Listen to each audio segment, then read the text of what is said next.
ఇంక చాలా ఇంక వద్దు జీవితం వద్దు అని ఆల్మోస్ట్ అది 3 ఫ్లోర్స్ ఉంటది బిల్డింగ్. ఇంక దూకేద్దాం అనుకున్నా. దూకేసి చచ్చిపోదామని ప్రయత్నం చేయడానికి ఆ పిట్టగోడ ఎక్కుతూ ఉంటే నాకొక వాక్యం వినిపించింది. ఏమని అంటే యెహోషువ ప్రార్థన చేయగా సూర్య, చంద్ర, నక్షత్రాలు ఆగిపోయినాయి అని. యెహోషువ ప్రార్థన చేయగా సూర్య, చంద్ర, నక్షత్రాలను దేవుడు ఆపివేశాడని.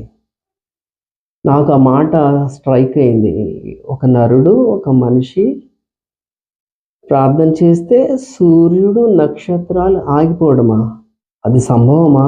ఎలా సంభవం అవుతది? ప్రకృతిని ఎవరు శాసించగలుగుతారు?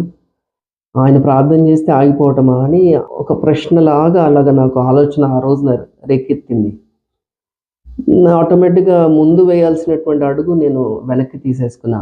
నా సూసైడ్ చేసుకోవాల్సిన అటెంప్ట్ ఫస్ట్ టైమ్ మిస్ అయిపోయింది.